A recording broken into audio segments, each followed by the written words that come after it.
मैं Harish Sharma easy classes नीम की ओर से आप सभी का स्वागत करता हूँ। अभी तक हम चक्रवर्ती व्यास की 9 वीडियोस पढ़ चुके हैं।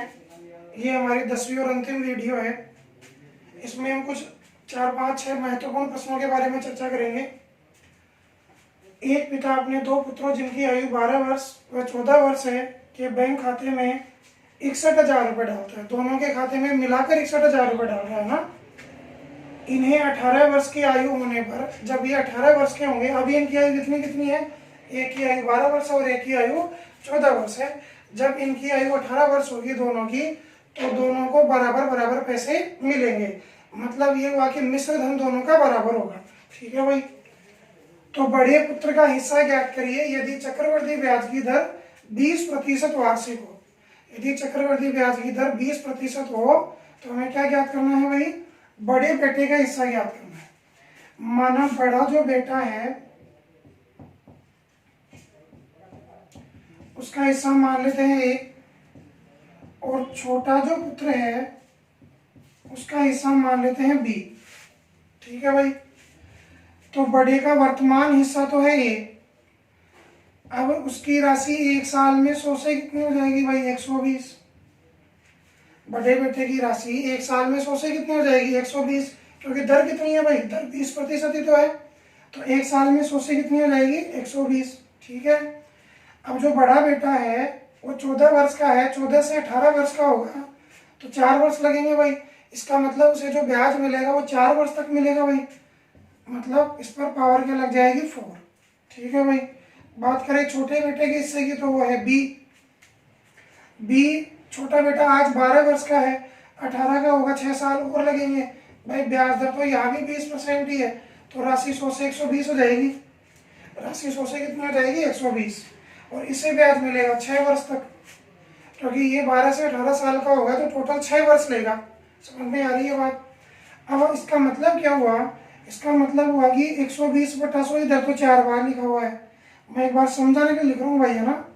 कुछ बच्चे जो स्तर कमजोर है, जिनको पता नहीं होगा कैसे क्या काट देंगे, इसलिए मैं आपके लिए लिख रहा हूँ। इधर तो 4 बार लिखा हुआ है ये। ठीक है भाई। या फिर हम क्या करते हैं, इसको काट लेते हैं अंदर।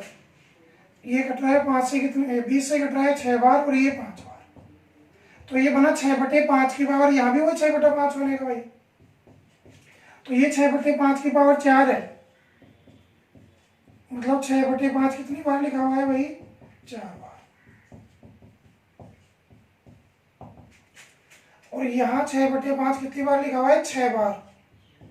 1, 2, 3, 4, 5 और 6। ठीक है भाई। अब देखो 4 बार 6/5 से 4 बार 6/5 तो कट ही जाएगा भाई। तो इधर तो क्या बचेगा, 1, मतलब A बचेगा केवल। और इधर क्या बचेगा, 6/5 की पावर 2। तो आप ध्यान रखना, इन दोनों लोगों की आयु में जितने वर्ष का अंतर होगा, वो चाहे आयु हो चाहे जितने समय तक ब्याज मिलने वाला है उस समय का अंतर हो, यदि 2 वर्ष होगा तो केवल क्या बचेगा, ये 4 पावर कट जाएगी 6 से, और कितनी पावर बचेगी, 2। ये हम सीधा इसलिए काट रहे हैं क्योंकि दोनों तरफ आधार समान है। 6/5 ही यहाँ है, 6/5 ही यहाँ है। समझ में आ रही है बात। तो यहाँ 2 पावर बच जाएगी केवल, बाकी यहाँ क्या बच जाएगा, ये तो सारी कट जाएंगे भाई। 4 पावर से 4 पावर कटेंगे, 2 पावर बच जाएंगी। तो बच क्या जाएगा यहाँ, तो बच जाएगा 1 की पावर कुछ नहीं भाई बराबर B। 6 की पावर 2, 6 6 36, और 5 की पावर 2, 5 25। तो B बटा में आ जाएगा तो A अनुपात B क्या बनेगा भाई, B बटा में आ जाएगा तो A बनेगा 36, B बनेगा 25। A बनेगा 36, B बनेगा 25। ठीक है भाई। मतलब A का मान क्या आ गया, A क्या माना था हमने, बड़े पुत्र का वर्तमान हिस्सा। तो बड़े पुत्र का वर्तमान हिस्सा कितना आ गया भाई, 36। और छोटे पुत्र का वर्तमान हिस्सा कितना आ गया, 25। समझ में आ रही है बात। तो क्या करेंगे, देखिए दोनों का वर्तमान हिस्सा मिलाकर कितना हो गया, 61। सवाल कहता है दोनों का वर्तमान हिस्सा मिलाकर 61 नहीं, 61,000 है। तो 61 का मान 61,000 हो गया, तो A का हिस्सा तो 36 ही है भाई। मतलब बड़े बेटे का हिस्सा कितना है, 36। तो 61 का मान 61,000 है, तो 36 का मान 36,000 होगा। 36 का मान कितना होगा, 36,000। समझ में आ रही है बात। तो ये सवाल का बेसिक तरीका है। बेसिक यही है इस सवाल का। हालांकि हम इसको छोटे तरीके से करने का प्रयास करेंगे, लेकिन आप एक बार वीडियो को पॉज करके इसे नोट कर लो। वीडियो पॉज कर लो, इसे नोट कर लो। जिनको नहीं आता है, जिनको आता है वो आगे देखिए। इसको जल्दी में कैसे कर सकते हैं, स्पीड से कैसे कर सकते हैं, देखिए। आपको क्या करना है भाई, दर 20% है तो राशि 100 से कितनी हो जाएगी, 120। या ये कहीं 5 से कितनी हो जाएगी, 6। 5 रुपए से कितने रुपए हो जाएगी, तो 6 रुपए हो जाएगी। ठीक है भाई। अब आपको देखना है इन दोनों की आयु के बीच में अंतर कितना है। तो इन दोनों की आयु के बीच में अंतर है 2 वर्ष का। तो दो जितने का अंतर उतनी पावर लगानी है। तो ये 36 और ये 25। ठीक है भाई, जितना अंतर है उतनी ही पावर लगानी है ना। तो अब एक ध्यान रखना, बड़े बेटे का हिस्सा होगा वो बड़ा होगा। जो बड़ा है वो बड़े पुत्र का हिस्सा है, और जो छोटा है वो छोटे पुत्र का हिस्सा है। ऐसा क्यों भाई? क्योंकि देखो, छोटा पुत्र है उसे ब्याज ज्यादा मिलेगा। ब्याज ज्यादा क्यों मिलेगा? क्योंकि छोटे पुत्र को 6 साल तक ब्याज मिलेगा, वो 12 साल का ही है। जब वो 18 का होगा तो 6 साल बीत जाएंगे भाई। तो बड़े पुत्र को तो मिलेगा 4 साल तक ब्याज, छोटे पुत्र को मिलेगा 6 साल तक ब्याज। तो केवल ब्याज की बात करें तो छोटे वाले को ब्याज ज्यादा मिलेगा। अगर छोटे वाले को ब्याज ज्यादा मिल रहा है और दोनों का मिश्रधन बराबर है, दोनों का मिश्रधन बराबर है, तो निश्चित सी बात है कि बड़े वाले पुत्र को मूलधन ज्यादा मिलना चाहिए। यदि बड़े वाले पुत्र को मूलधन ज्यादा नहीं मिलेगा तो दोनों का मिश्रधन बराबर हो ही नहीं सकता। क्यों? क्योंकि छोटे वाले का ब्याज ज्यादा है तो बड़े वाले का मूलधन ज्यादा होना जरूरी है। तो 36 और 25 का मान कितना हो गया, 61। दोनों का वर्तमान हिस्सा 61 नहीं 61,000 है। 61 का मान 61,000, तो बड़े पुत्र का हिस्सा 36 होगा, तो ये 36,000 हो जाएगा। समझ में आ रही है बात? तो ये आप 2 ही चीज लिख करके केवल आंसर कर सकते हैं। इसके लिए आपको ज्यादा कोई परेशान होने की जरूरत है नहीं है। इतने से भी हम सवाल को कर सकते हैं। ठीक है भाई, नोट कर ले फटाफट।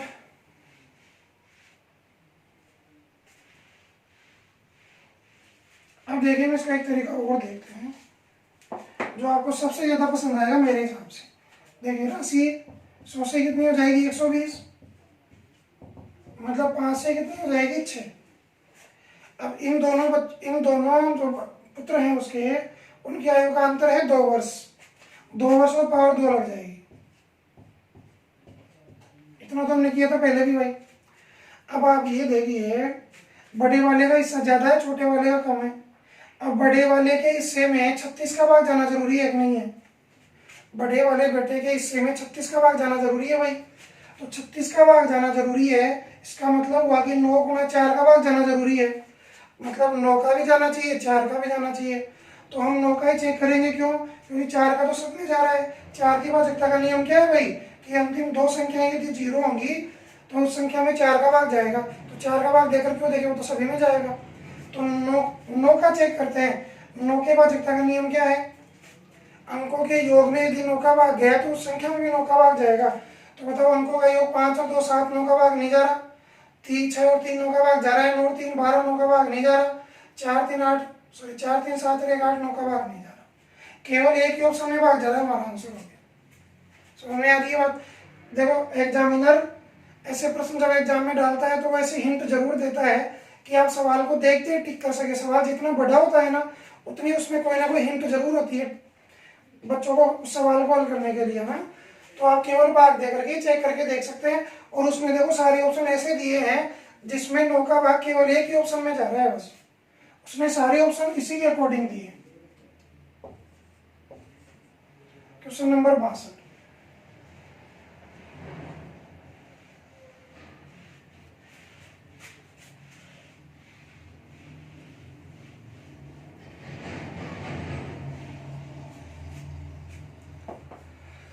क्वेश्चन नंबर 62 है, एक व्यक्ति 2523 रुपए एक व्यक्ति 2523 रुपए 2 भागों में बांटकर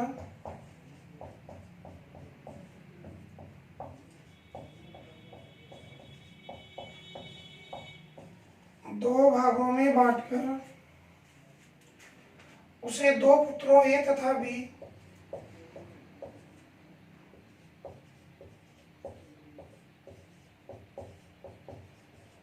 अपने दो पुत्रों ए तथा बी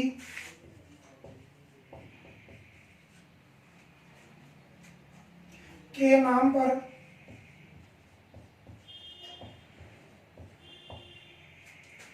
5% वार्षिक चक्रवृद्धि ब्याज की दर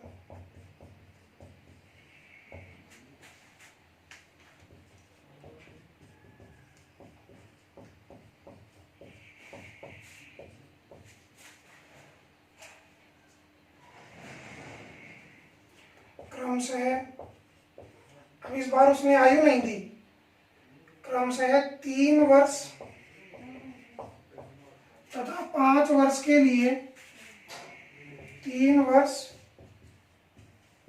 तथा 5 वर्ष के लिए।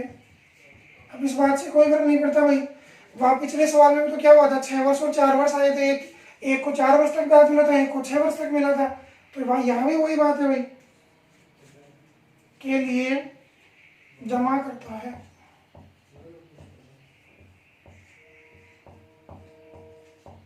जमा कराता है यदि दोनों को समान मिश्र धन प्राप्त हुए, यदि दोनों को समान मिश्र धन प्राप्त हुए, यदि दोनों को समान मिश्र धन प्राप्त हुए तो एक ही नाम पर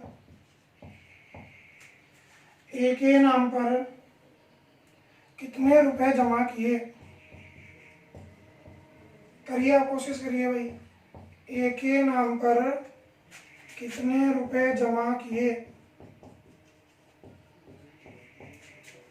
आप इस सवाल को करने की कोशिश करें भाई।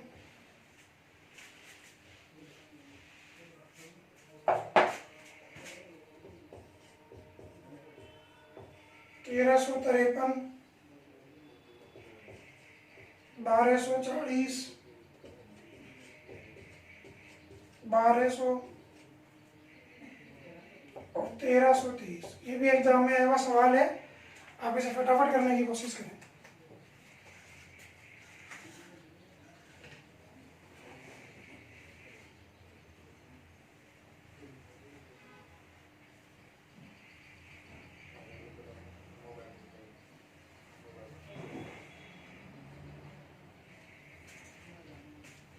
चलिए देखिए ध्यान से, देखो इतना सा काम करना है आपको, 5% दर है तो राशि 100 से कितनी हो जाएगी, 105। इसको काटे यदि 5 से तो ये 20 बार कटेगा, ये 21 बार कटेगा।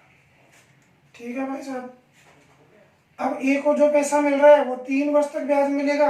अब बताओ, ए को यदि ब्याज 3 वर्ष तक मिल रहा है, बी को 5 वर्ष तक मिल रहा है, तो ब्याज ज्यादा किसका होगा, तो ब्याज ज्यादा बी का होगा।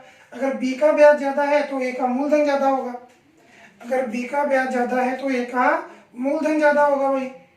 तो अब बताओ इन दोनों में कितने वर्ष का अंतर है, 2 का अंतर है, 2 का अंतर है, तो 21 गुणा 21 का भाग जाना जरूरी है हमारे उत्तर में, हमारे आंसर में 21 गुणा 21 का भाग जाना जरूरी है। बात समझ में आ रही है भाई। देखो ए को कम समय तक ब्याज मिल रहा है, अगर ब्याज कम समय तक मिल रहा है तो उसका ब्याज कम होगा, और ब्याज कम होगा और मिश्र धन दोनों का बराबर है, इसका मतलब क्या हुआ कि ए को जो पैसा मिलेगा वो ज्यादा मिलेगा। तो ज्यादा पैसा ये है कि ये है, तो यही है भाई, जितने वर्ष का अंतर उतनी पावर तो लगाएंगे। अब आप 21 का भाग देंगे तो आपको थोड़ा जोर आएगा, क्योंकि आप 21 का पढ़ा नहीं आता होगा। तो हम क्या करेंगे, 21 को हम 7 गुणा 3 गुणा में 3 गुणा में 7 कह सकते हैं या नहीं। तो अल्टीमेटली 3 तिया 9 का भाग हमारे उत्तर में जाना चाहिए, 3 तिया 9 का भाग जाना चाहिए। यदि 2 ऑप्शंस में गया 9 का भाग, भाई हम 9 ही क्यों निकालते हैं पहले, क्योंकि 9 से भाजकता का नियम सबसे बढ़िया नियम है, अंकों का जोड़ करो, 9 का भाग जा रहा है तो ठीक, नहीं तो उसमें भी नहीं जाएगा। अब अंकों का जोड़ करो, 4 9 3 नहीं जा रहा भाई, 4 5 6 और 1 7 नहीं जा रहा, 2 और 1 3 नहीं जा रहा, 3 और 3 6 7 8 रहेगा 9। तो ये उत्तर आएगा। तो आप इस सवाल को हल करके देख लेना, आप इसको पूरे कंसेप्ट से हल करेंगे तो भी सवाल का आंसर क्या आएगा भाई, 1323 रुपये ही आएगा। ठीक है भाई।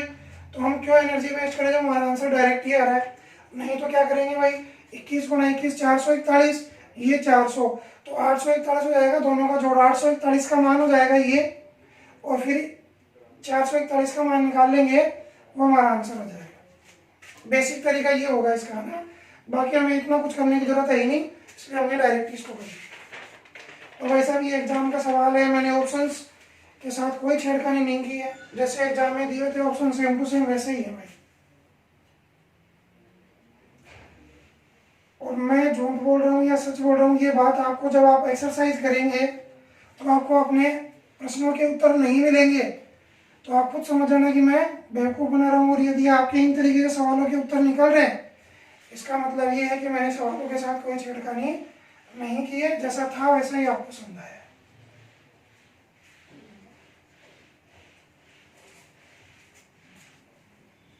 अगला सवाल है भाई, दो राशियां 63 नंबर, दो राशियों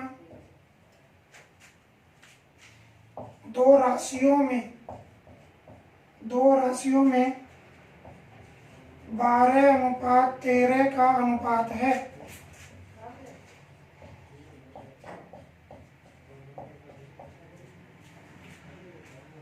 यदि उन्हें क्रमशः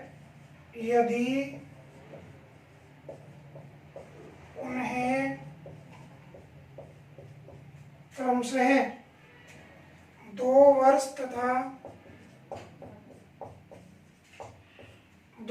तथा 1 वर्ष के लिए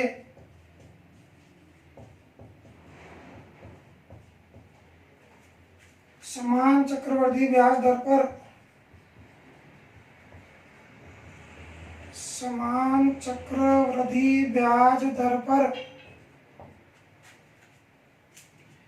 कर्ज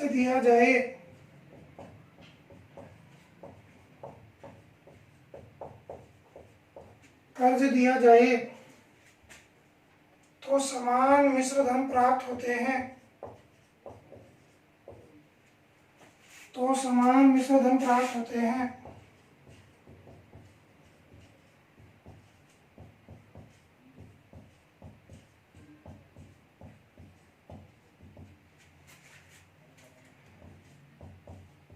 तो ब्याज दर ज्ञात करें।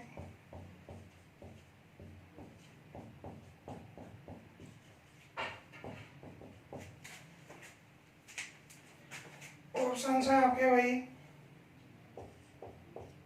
5%, 8 से 1/3%,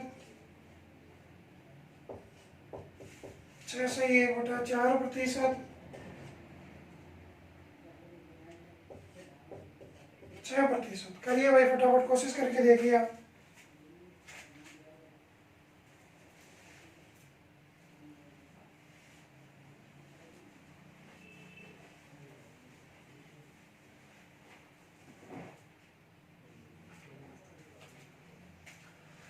देखो भाई बिल्कुल आसान है, 12 रुपये 2 वर्ष के लिए दिए गए,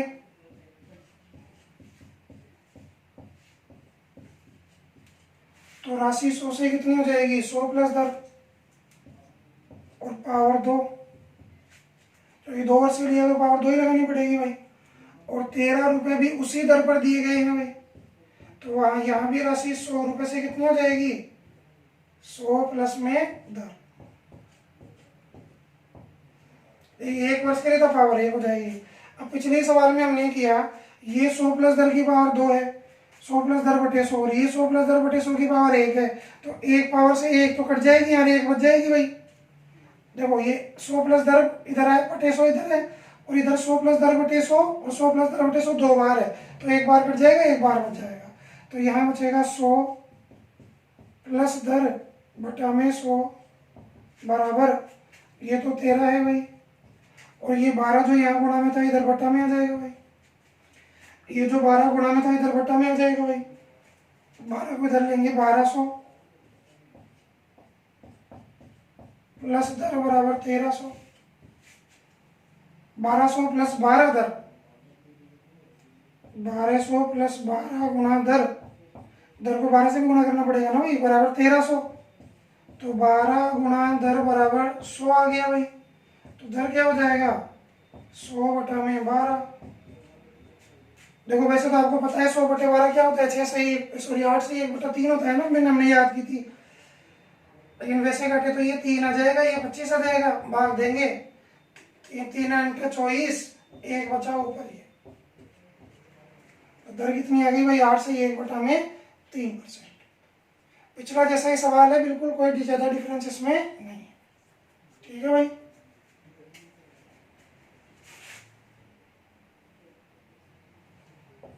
क्वेश्चन नंबर 64।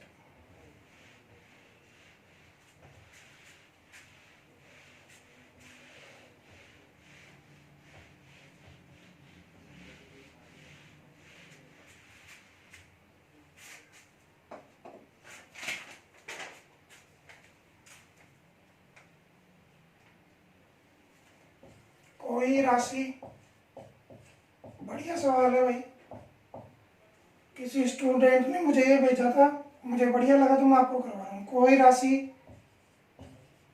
5 वर्षों में, कोई राशि 5 वर्षों में 50% बढ़ जाती है,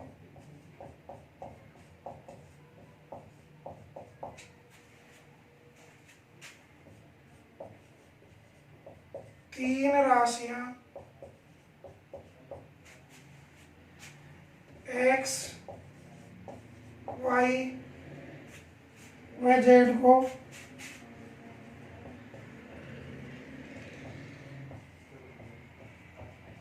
क्रमशः 10, 15 व 20 वर्ष के लिए, 20 वर्ष के लिए उधार दी जाती है, 20 वर्ष के लिए उधार दी जाती है। यदि तीनों राशियों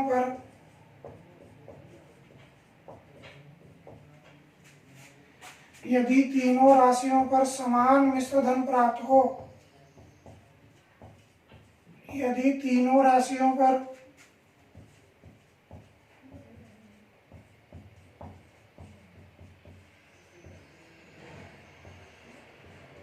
समान मिश्र धन प्राप्त हुए हों,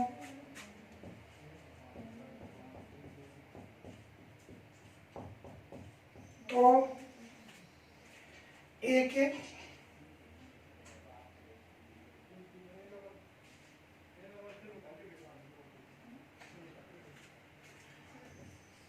x,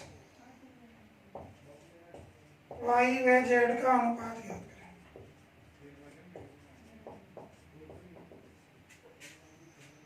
पहला ऑप्शन है भाई 4:3:2, दूसरा ऑप्शन है 9:6:4, तीसरा ऑप्शन है 3:2:1, चौथा ऑप्शन है 16:9:4। ठीक है भाई, आसान सवाल आप करने की कोशिश करो तो कर सकते हो भाई, वीडियो पॉज करके। मैं हाथों हाथ ही समझा रहा हूँ भाई ना, आप वीडियो पॉज करके करना चाहो ना तो कर सकते हो, ये कोशिश करना चाहो तो कर सकते हो। ठीक है भाई, आप कोशिश जरूर किया करो भाई सवाल करने की, है ना। देखिए ध्यान से, 5 वर्षों में 50% बढ़ जाती है कोई राशि, इसका मतलब ये हुआ कि 5 वर्ष में राशि 100 से कितनी हो गई 150, तो कह सकते हैं 2 से कितनी हो गई 3, राशि 2 से कितनी हो गई भाई 3। अब 100 रुपये थे, ये कितने वर्ष के लिए दिए गए 10 वर्ष के लिए। 5 वर्ष में राशि 2 से 3 होती है, तो 10 में क्या होगी स्क्वायर कर देंगे, तो 10 में राशि 4 से कितनी हो जाएगी 9। भाई 5 वर्ष में कोई राशि 2 रुपए से 3 रुपए हो रही है, तो 10 रुपए 10 वर्ष में क्या होगा उसका स्क्वायर हो जाएगा भाई। फिर वही राशि 15 वर्ष के लिए, कोई राशि 2 वर्ष, 1 वर्ष में 2 से 3 हो रही है। देखो 5 वर्ष का मतलब 1 वर्ष ही समझो, और 10 वर्ष का मतलब 2 समझो। 5 वर्ष में 2 से 3 हुई तो 15 में कितनी होगी, क्यूब हो जाएगी। क्यूब करेंगे तो कितना हो जाएगा,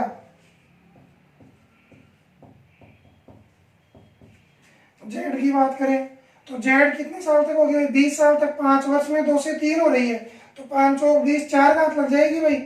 4 घात लगेगी तो राशि 16 से 81 हो जाएगी। और ये सब आपस में बराबर ये सवाल ने दिया है। ये सब राशियां मिलाकर ये राशि ये राशि ये राशि सब आपस में बराबर है। ठीक है भाई साहब। अब देखो काटते हैं, 9 एकम 9, 9 तीस 27, 9 9 81, 4 एकम 4, 4 दूनी 8, 4 चौक 16। समझ में आ रही है बात। अब यदि आपने अनुपात समानुपात पढ़ा हो तो हमने सीखा था कि यहाँ पर हम ऐसी राशि मान लेते हैं जिनमें ऊपर वाली संख्याओं का पूरा पूरा भाग चला जाए। तो 9 3 और 1 में का भाग किस में जाएगा, पूरा पूरा 9 में ही जाएगा भाई। तो हम इन सबके बराबर मान लेते हैं 9, इन सबके बराबर क्या मान लेते हैं 9। अब देखो यहाँ तो 1/1 ही है तो x बराबर कितना आ गया 9।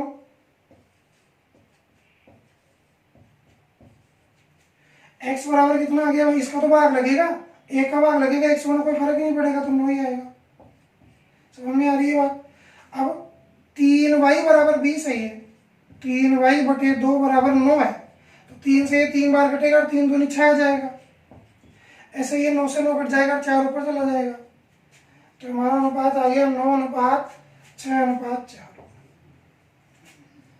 तो इस सवाल का आंसर आ गया, वो कितना आ गया 9:6:4। एक बढ़िया सवाल था जिसके एग्जाम में आने के बढ़िया चांसेज है। ठीक है भाई। और ये शायद प्रीवियस ईयर में कभी आया हुआ भी है। Question number 65।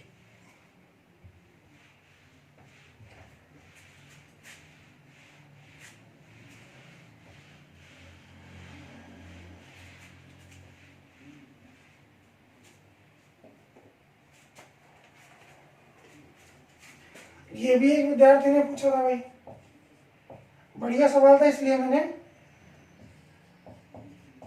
सोचा बच्चों को लिखवा दें। ये भी प्रथम वर्ष वह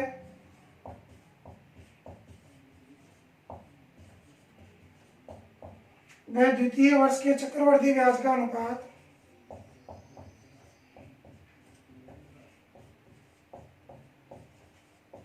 चक्रवर्ती ब्याज का अनुपात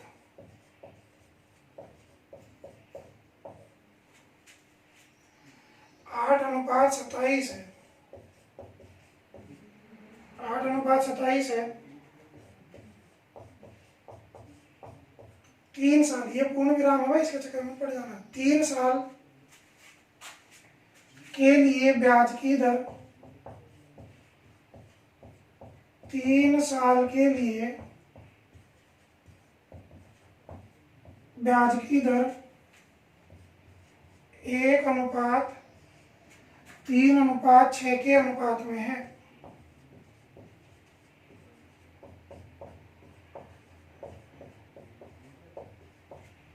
के अनुपात में है तो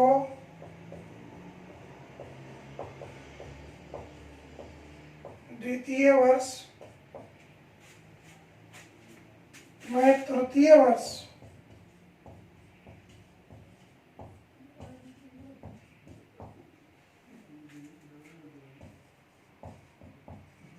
के चक्रवर्ती ब्याज का अनुपात क्या होगा, चक्रवर्ती ब्याज का अनुपात क्या होगा।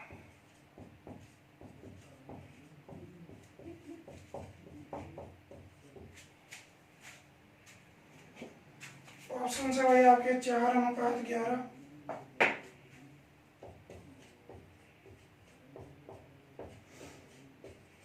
9:22,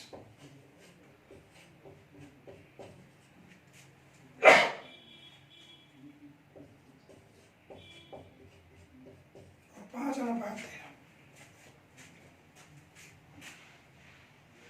इसे करने की कोशिश करिए भाई, देखिए आप कर सकते हैं क्या।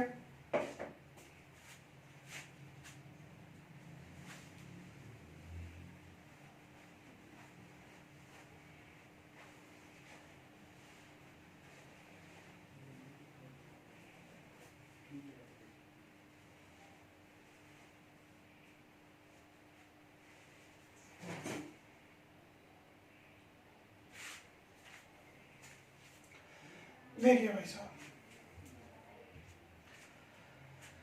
देखिए ये है फर्स्ट ईयर, ये दूसरा साल है और ये तीसरा साल।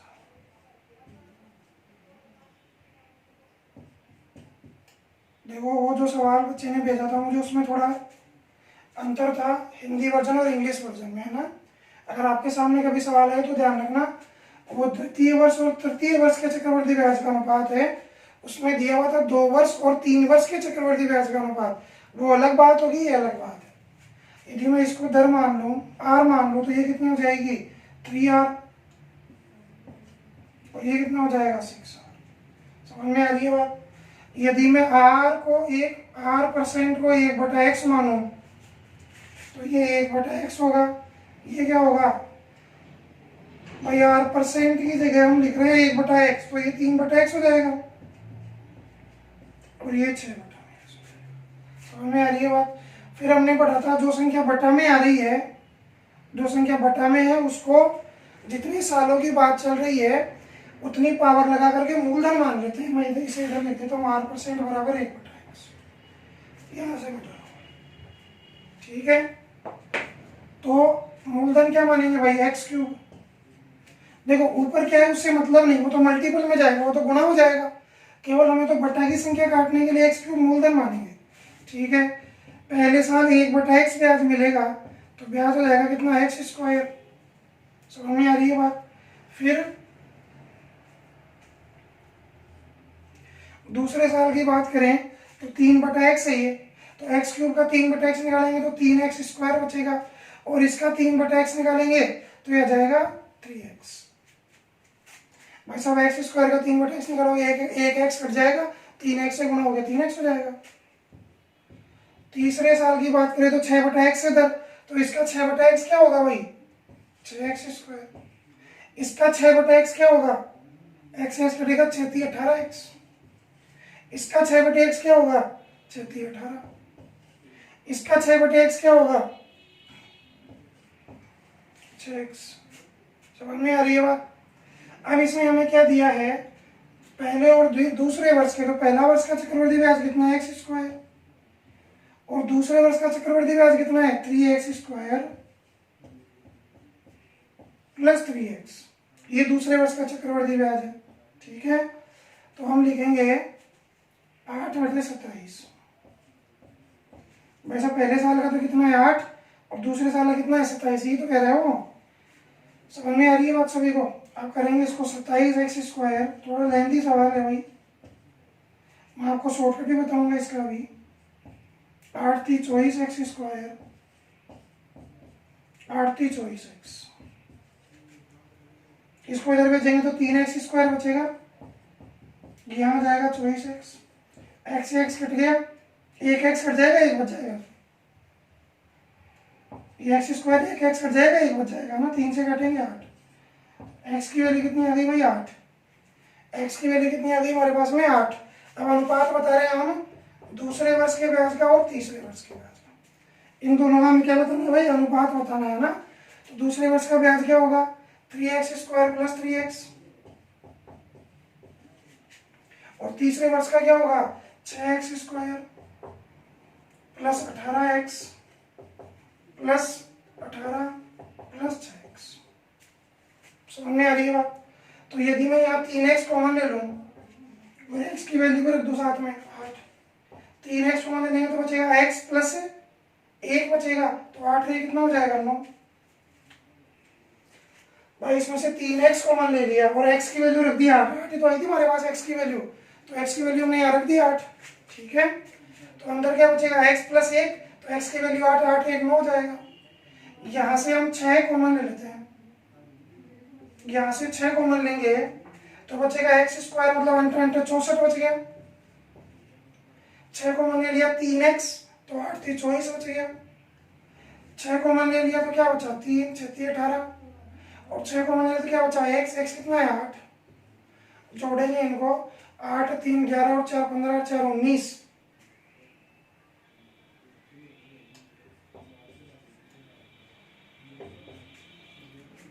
8 × 3 = 11 और 8 × 19 का 9 1, 6 7 8 1 9 99 आ गया भैया। ठीक है, अब देखिए आप, ये 3 से कट रहा है, 3 दूनी 6, ये 9 से कट रहा है, 11 9 99, ये 2 से कट रहा है कितनी बार, 4 बार, तो यहाँ तो बचा 4 और यहाँ बचा 11, तो हमारा आंसर हो गया 4:11। ठीक है, थोड़ा लेंथी कंसेप्ट है, बेसिक कंसेप्ट है, मैं आपको शॉर्टकट बताता हूँ, आप एक बार वीडियो को पॉज करके इसे नोट करो। आंसर 4:11 आएगा इसका।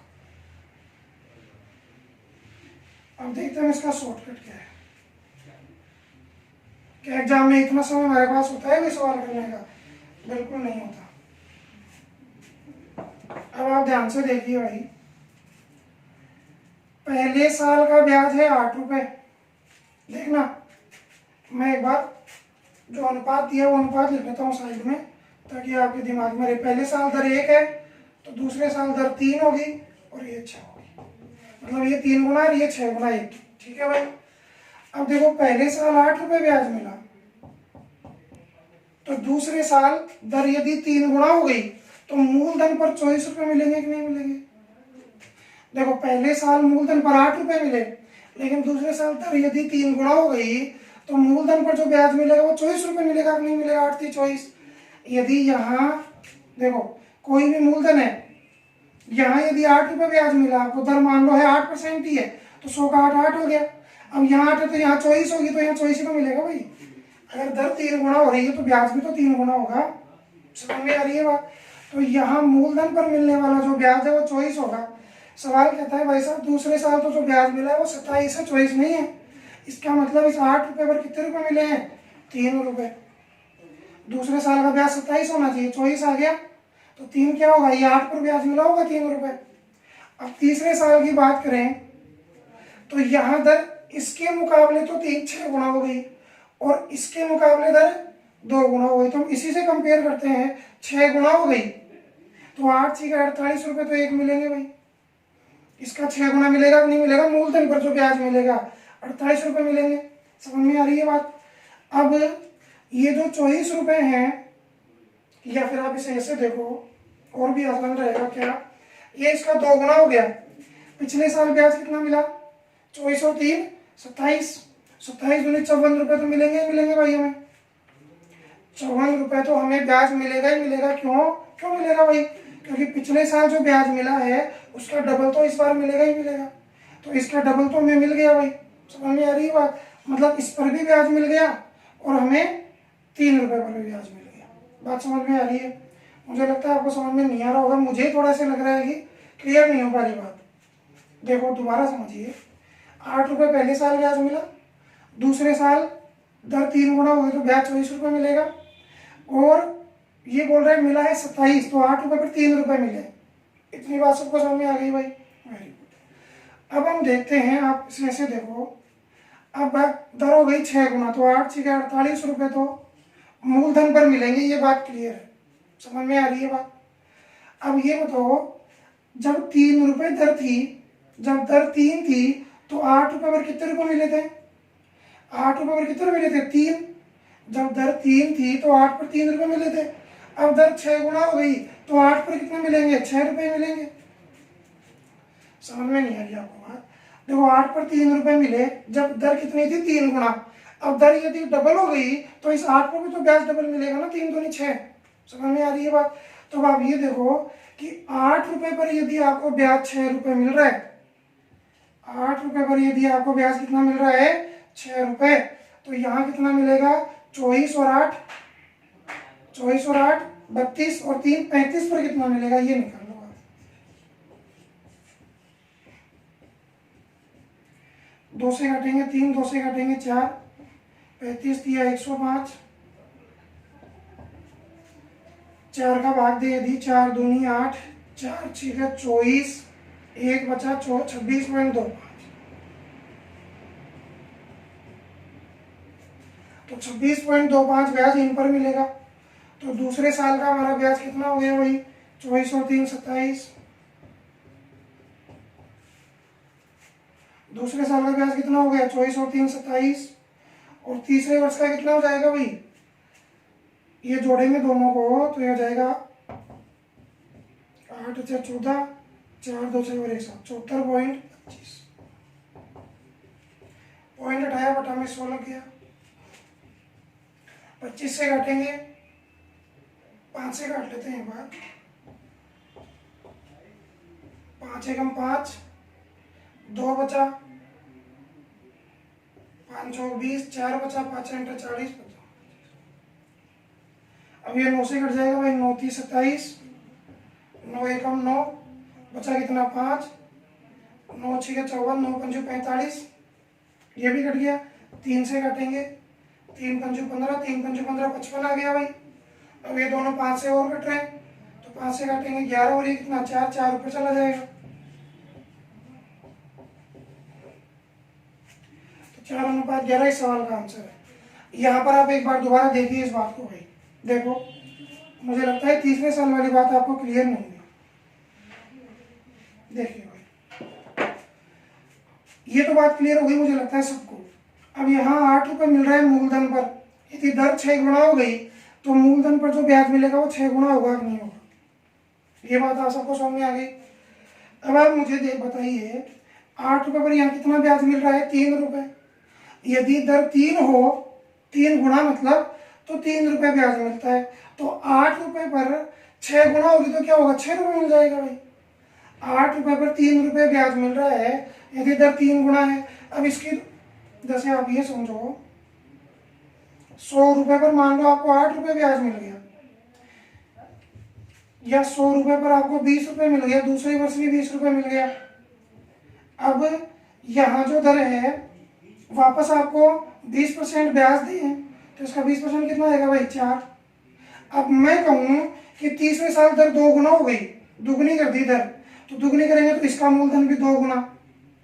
ये 20 रुपये पर 4 रुपये मिल रहे हैं तो 20 रुपये कितने मिलेंगे इस 20 पर 8 मिलेंगे इस 20 पर 8 मिलेंगे। चाहे आप करके देख लो 20% दर तो 40 हो गई ना तो बताओ 20 का 40% कितना आएगा। यहाँ देखो 20 का 40% कितना आएगा वही 4 दूनी 8 आएगा। यदि दर 2 गुना हो रही है तो ब्याज भी तो 2 गुना ही होगा। इसका मतलब क्या हुआ कि 8 रुपये पर जहाँ 3 रुपये मिल रहे थे वहाँ कितने मिलेंगे 6 रुपये मिलेंगे। तो 8 रुपये पर 6 रुपये मिलेंगे तो 8 6 24 8 32 और 3 35 पर कितने मिलेंगे ये निकालेंगे तो ये हमारे पास कितने आए थे 74 रुपये। 8 रुपये पर यदि 6 रुपये मिलते हैं तो 35 पर इतने मिलेंगे। ठीक है भाई। क्वेश्चन नंबर 66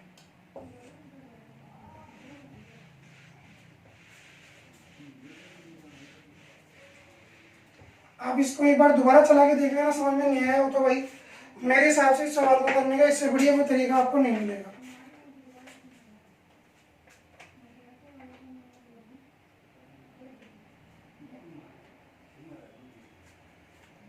एक व्यक्ति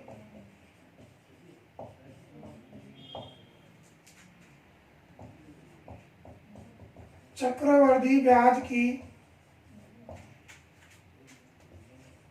8% दर से ये आज का अंतिम सवाल है भाई इसके बाद हमारी चक्रवृद्धि ब्याज खत्म हो जाएगी है ना।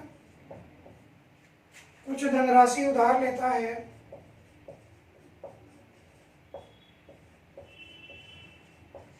कुछ धनराशि उधार लेता है उसने प्रथम वर्ष के अंत में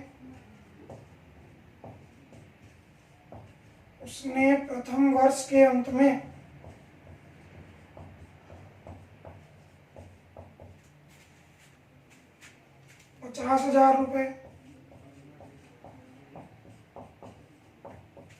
तथा दूसरे वर्ष के अंत में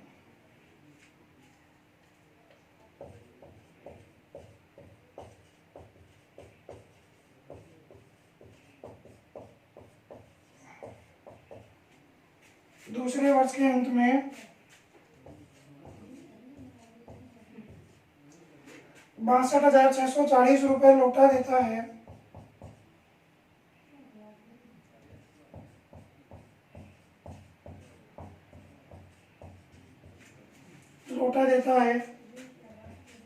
तथा कर मुक्त हो जाता है।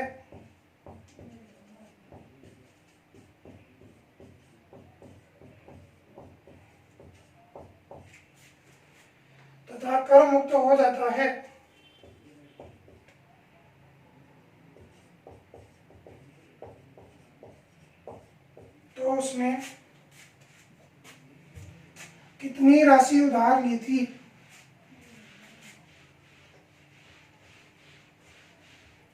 ये भी एक स्टूडेंट का भेजा हुआ सवाल ही है भाई।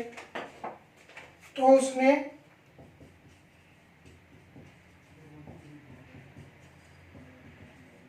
कितनी राशि उधार ली थी? ऑप्शन है आपके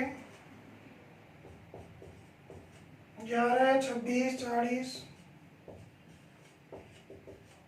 50,000, 1.5 लाख और 1 लाख। ठीक है भाई, ये आज की वीडियो का अंतिम सवाल है। देखिए, अब एक व्यक्ति ने उधार लिए, मान लिए उसने जो उधार रुपए लिए थे वो x थे। जो उसने उधार रुपए लिए थे वो कितने थे? x। ठीक है, 1 साल बाद राशि 100 से कितनी हो गई? 108। भाई ब्याज लगेगा कि नहीं लगेगा? 1 साल बाद राशि 100 से कितनी हो गई? 108। अब इतने रुपए हो गए उसके लोन के, और इसमें से उसने 50,000 रुपये लौटा दिए, तो उसका लोन इतना ही तो बचा भाई। 1 साल बाद में उसके ब्याज, उसके लोन की स्थिति क्या है कि इतना लोन उसका बकाया है, इतना हो गया, तो उसमें से 50,000 उसने दे दिए, और ये लोन आज भी उसका बकाया है। 1 साल पूरा हो गया, 50,000 दे दिए। अब दूसरे वर्ष के अंत में देगा तो 1 साल और लगेगा ना भाई। अभी ये तो पहले वर्ष के अंत में दे दिए थे, तो दूसरे वर्ष में राशि दोबारा 100 से कितनी हो जाएगी? 108 हो जाएगी।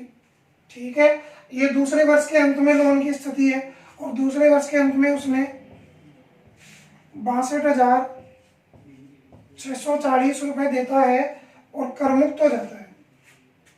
मतलब दूसरे साल, जब दूसरा साल खत्म हुआ तो इतने रुपए बनेंगे, और वास्तविकता में ये रुपए 62,640 रुपये के बराबर है।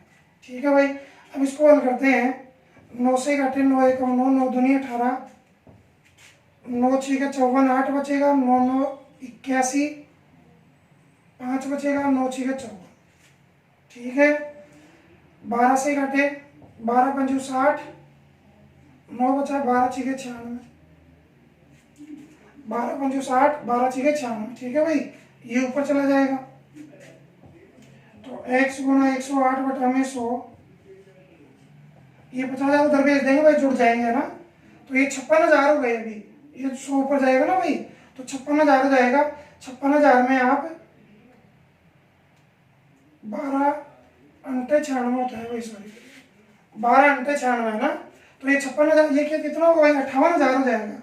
58,000 में ये माइनस के 50,000 हो जाएंगे, जुड़ जाएंगे, तो कितने हो जाएंगे? 1,08,000।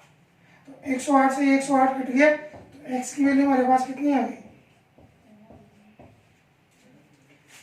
अब आप देखिए, मैं आपको बार बार कहता हूं, जितना महत्व ऑप्शंस का है उतना महत्व किसी का नहीं, यदि आप ऑप्शन बेस्ड प्रश्नों को हल कर रहे हो। देखो क्या है, पहले साल उसने कितने रुपए दिए? 50,000। दूसरे साल के अंत में कितने दिए? 62,640। टोटल कितने दे दिए? 1। टोटल रुपए उसने कितने चुकाए? 1,12,640। समझ में आ रही है बात? तो यदि इतने चुकाए तो लोन तो इतने का नहीं लिया होगा भाई। ऐसा थोड़ी हो सकता है इतने रुपए लिए थे ब्याज समेत इतने ही चुका दिए, तो ये तो गलत बात हो गई। अब देखो, दर केवल 8% है, 1 साल में पैसा केवल 8% बढ़ रहा है, तो 50 का 8%, 8 पंजू 40, केवल 4,000 बढ़ेंगे। दूसरे साल के अंत में 4-5,000 रुपये और भी बढ़ जाएंगे, तो इतने रुपए नहीं हो सकते। ये भी संभव नहीं कि उसने 1.5 लाख रुपए का लोन लिया हो और चुकाए कितने? 1,12,000 रुपये। ये संभव नहीं है कि ज्यादा लोन ले ले और कम चुका दे, ये संभव नहीं है। तो आंसर इसका वैसे ही 1 लाख है। केवल लॉजिकली इसका आंसर निकल रहा है, इस सवाल को करने की आपको आवश्यकता ही नहीं है। इस सवाल में ये डाटा लिखने की जरूरत ही नहीं है, केवल आप एक लॉजिक से इसका आंसर कर सकते हो।